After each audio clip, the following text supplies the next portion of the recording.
Pessoal, tudo bem? Sejam muito bem-vindos a mais um vídeo do Escola Online de Filosofia voltado para terceiro ano. Eu sou o professor Gabriel e vou hoje ajudar vocês com a resolução dos exercícios do volume 3. Na semana 2, nós vamos ver um pouquinho mais a respeito dos contratualistas, principalmente aí as ideias de Thomas Hobbes, ok?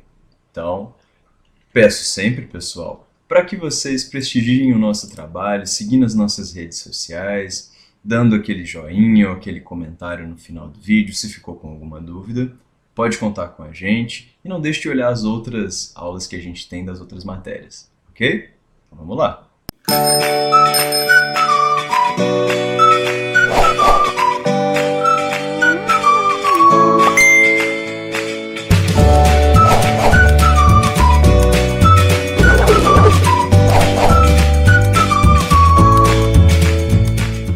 Pessoal, olha só, antes que eu comece a resolução dessa atividade, é sempre bom falar a respeito um pouco das ideias de Thomas Hobbes. Só para dar contexto para vocês que vêm assistindo a gente, na semana passada a gente estava vendo as ideias de Jean-Jacques Rousseau, que é um filósofo dentro ali dos estudos de filosofia política, classificado como um contratualista, certo? Hobbes também é um contratualista, o filósofo de hoje. Ambos, pessoal, trabalham com a ideia de que nós criamos o Estado, que os seres humanos construíram o Estado com um determinado propósito, numa associação de indivíduos que constituiu a sociedade. Portanto, havia uma vida antes da criação de todo o poder político e havia um tipo de vida depois da criação, que é o que há hoje, certo? Nós criamos, portanto, o poder político por conta de um determinado propósito, certo? Foi buscando alcançar determinado fim que a gente teria lá no passado distante criado o governo num contrato estabelecido pela sociedade, ok? Simplificando bastante, lembra aí da palavra contrato? Essa é a vibe dos contratualistas. Cada contratualista dá uma justificativa para por que se criou o Estado. Cada contratualista elabora ali a sua perspectiva sobre como era a vida antes dos governos, ok? Rousseau deu a perspectiva dele, agora é a vez de Thomas Hobbes. Só cuidado com uma coisa, pessoal. O Thomas Hobbes, da aula de hoje, na semana 2, esse cara é mais antigo do que o Jean-Jacques Rousseau, ok? Jean-Jacques Rousseau é do século XVIII, enquanto Thomas Hobbes é do século XVII. De todo modo, vamos lá para a resolução da atividade número 1, pessoal. E como eu sempre falo, tu viu um textão desse, vai primeiro na pergunta e depois sobe ao texto, ok? Então vamos lá. Os trechos apresentam divergências conceituais entre autores que sustentam um entendimento segundo o qual a igualdade entre os homens, entre as pessoas, se dá em razão de uma. Tá? Então, procure no texto, mesmo sabendo que existem divergências entre esses dois autores aí, procure aí da onde que vem essa tal da igualdade que os dois textos vão falar, apesar das divergências, ok? Então vamos para o texto 1, que é o do Thomas Hobbes, tema da aula de hoje. Vamos lá. Tudo aquilo que é válido para um tempo de guerra, em que todo homem é inimigo de todo homem, é válido também para o tempo durante o qual os homens vivem sem outra segurança, senão a que lhes pode ser oferecida por sua própria força e invenção. Então, pessoal, está descrevendo aí o Thomas Hobbes um período anterior ao período aí onde havia um governo, onde há um governo, certo? Esse período anterior ao governo seria o tal estado de natureza, um período pré-civil, pré-sociedade organizada por governo, certo? Na visão de Thomas Hobbes, seria esse estado de natureza antes do governo um tempo de guerra, ok? Joia. Vamos para o texto 2. Não vamos concluir com Hobbes. Opa! Esse aí é o Rousseau, está discordando do Hobbes, está discutindo com ele. Vamos lá. Não vamos concluir com Hobbes que, por não ter nenhuma ideia de bondade, o homem seja naturalmente mau. Então Rousseau, o cara do texto 2, está dizendo que o cara do texto 1 falou que o ser humano é mau por natureza, né? E o Rousseau está dizendo, não, cara, Hobbes estava errado ao dar a entender que o ser humano seja naturalmente mau. Segundo Rousseau, não, o ser humano é bom por natureza, né? Então existe essa divergência entre os dois. Mas vamos seguir. Esse autor deveria dizer que, sendo o estado de natureza aquele em que o cuidado da nossa conservação é menos prejudicial à dos outros, esse estado era, por conseguinte, o mais próprio à paz e o mais conveniente ao gênero humano. Vamos lembrar, pessoal, a perguntinha está dizendo, ó, apesar dos trechos apresentarem divergências entre os autores, eles sustentam um entendimento que diz aí que a igualdade entre as pessoas se dá por conta de um determinado motivo, certo? Então, de tudo aí que eles discordam, eles estão concordando que os seres humanos ali são iguais por conta da sua condição original, ou seja, esse momento aí, antes de existência de riquezas e posses, antes da existência de leis, todos nós éramos iguais, entendeu? Por conta da forma com que a gente surgiu como indivíduos na natureza. Sacou? Condição original seria mais ou menos ali o que os autores estão buscando ao tentar definir qual seria o estado natural, o estado de natureza dos seres humanos e tentando entender, né, por tabela, o que seria a tal natureza humana. Joia, pessoal. Primeiro exercício, então, pode deixar alguns confusos, mas se deu dúvida, lembra. Volta no vídeo do Rousseau, olha o texto que vocês têm no seu material, que está lá por um motivo, e aí você vai entender um pouco mais sobre esse rolê todo, esse papo todo. Ok? Atividade 2, pessoal. Enem. Mais um textão, mas vamos primeiro na pergunta. O texto apresenta uma concepção de filosofia política, conhecido como... Então, ó, tá querendo que você extraia desse texto uma determinada concepção de filosofia política. Algumas dessas palavrinhas vocês já ouviram. Não é estado de natureza, eu já falei com vocês, né? Imagino que vontade geral, lá no texto do Rousseau. Mas vamos ver o texto para saber qual especificamente que o texto está falando sobre. Vamos lá, pessoal. A importância do argumento de Hobbes está, em parte, no fato de que ele se ampara em suposições bastante plausíveis sobre as condições normais da vida humana. Para exemplificar, o argumento não supõe que todos sejam de fato movidos por orgulho e vaidade para buscar o domínio sobre os outros. Essa seria uma suposição discutível que possibilitaria a conclusão pretendida por Hobbes, mas de modo fácil demais. O que torna o argumento assustador e lhe atribui importância e força dramática é que ele acredita que pessoas normais, até mesmo as mais agradáveis, podem ser inadvertidamente lançadas nesse tipo de situação, que resvalará, então, em um estado de guerra. Então, pessoal, sobre o que o John Rawls, o autor aí desse texto, né, o nome dele parece até um latido, né? O que o autor desse texto está querendo dizer aí, pessoal? O autor desse texto está falando sobre o argumento do Hobbes, né? a respeito de como seria a vida humana, né, antes do governo, antes do contrato social. Tá falando lá que mesmo, repara aqui pessoal, mesmo pessoas mais agradáveis podem ser lançadas num tipo de situação, num estado de guerra, certo? Então, pessoal, o que o Rawls está se referindo é a respeito dessa maneira de se viver do tal estado de natureza.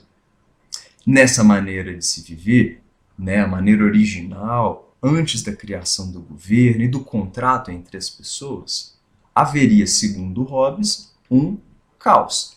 E aí não importaria muito se você teria alguma tendência boa no seu coração ou ruim no seu coração. Eventualmente, segundo Hobbes, as pessoas se voltariam para um estado de guerra.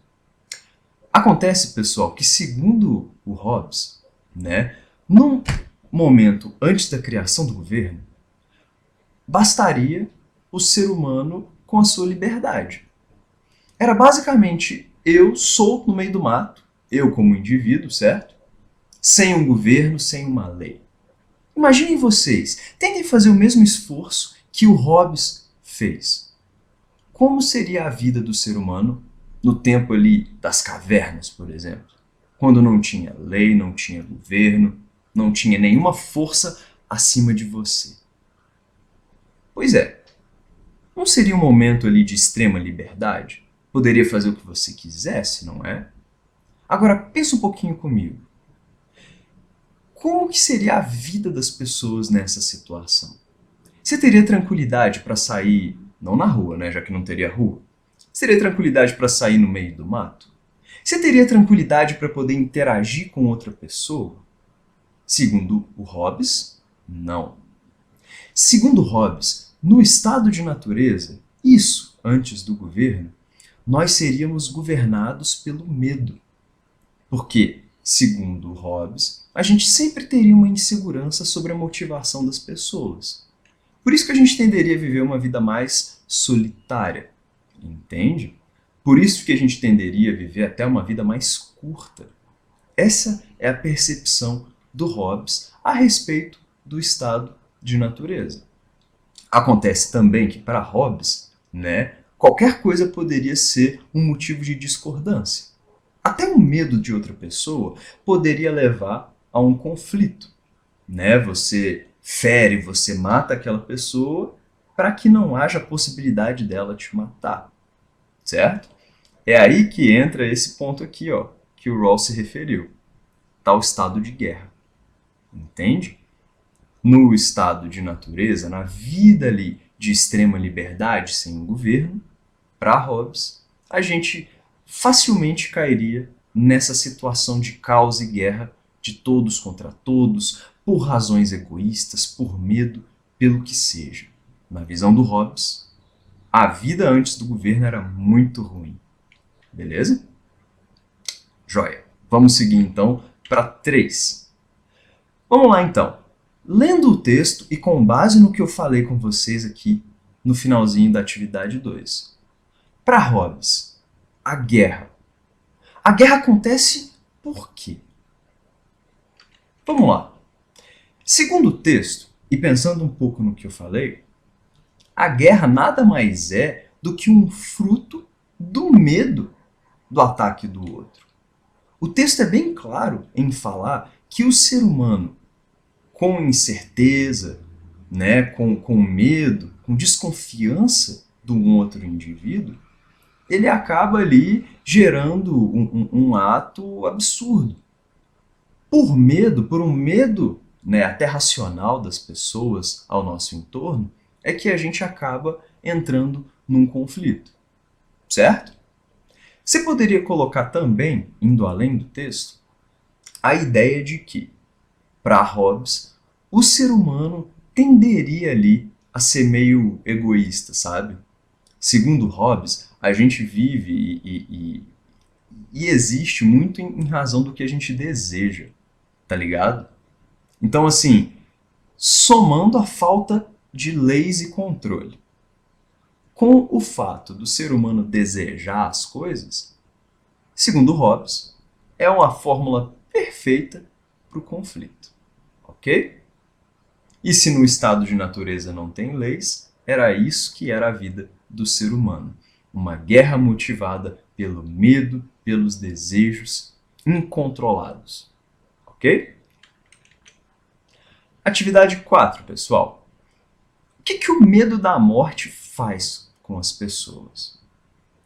Então, acho que eu já repeti bastante sobre o que é o estado de natureza, como é que era a vida segundo Hobbes ali, nesse momento sem leis e tudo mais, certo? Pois é. Só que segundo Hobbes, esse estado de natureza não durou para sempre, certo? Eventualmente, os governos foram criados, eventualmente o ser humano se uniu em sociedade.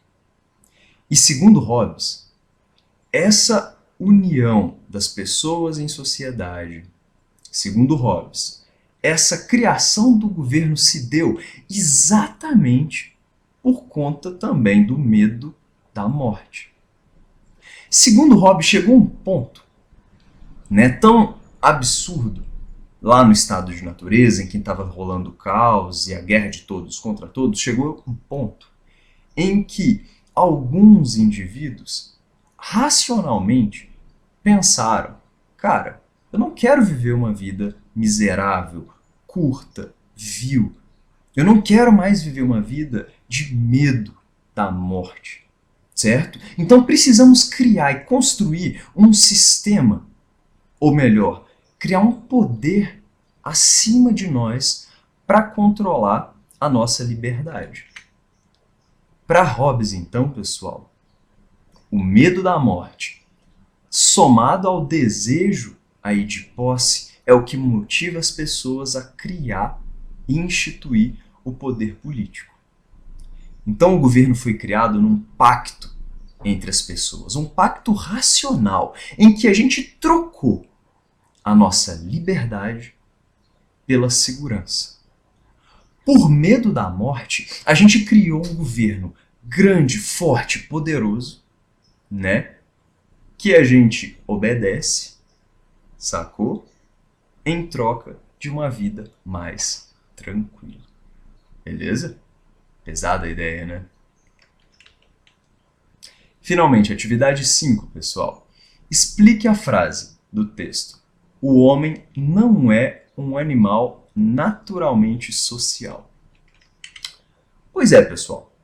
Juntando tudo isso que a gente comentou sobre as ideias do Hobbes, fica muito claro o seguinte, Nas ideias dele, nas ideias do Hobbes sobre a natureza humana, nós somos, assim, egoístas mesmo. A gente deseja as coisas, E na falta de leis não importa muito o outro. E também, segundo Hobbes, nós somos desconfiados por natureza. E aí?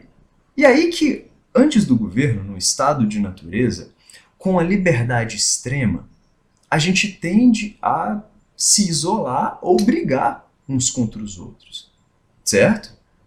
E aí, isso quer dizer o quê? Isso quer dizer que a gente não é social por natureza, para Hobbes. Não. Para Hobbes, a gente se tornou, a gente construiu uma sociedade com base aí nesse pacto artificial, tá ligado? A gente construiu ali o poder político e vive em sociedade por conta dessa iniciativa de se juntar para não morrer à toa, para não morrer de forma absurda, não ter vida curta e tudo mais, certo? Então, somente com a criação de um poder político que interrompe o ciclo de violência quando a gente estava lá no estado de natureza com liberdade, é só com a limitação do ser humano que se institui a sociedade. Nós não somos sociais por natureza. Nós artificialmente construímos um sistema de convívio social. Mas, para Hobbes, se a gente destrói esse sistema, se o governo cair por terra, por exemplo, a guerra de todos contra todos volta. Sacou? Atividade 6, pessoal. Faça uma reflexão e redija um texto abordando as diferenças de visões de Hobbes e Bastiat. No texto de vocês, que eu reforço que é importante vocês lerem, também aparece uma outra perspectiva, a perspectiva desse pensador liberal. Bastiat pensava de uma maneira um tanto diferente daquela do Hobbes, ok? Bastiat também era um pensador do século XVIII. Então vamos lá. Primeiro, letra A. Qual que é o papel do Estado, do governo, para cada um desses filósofos?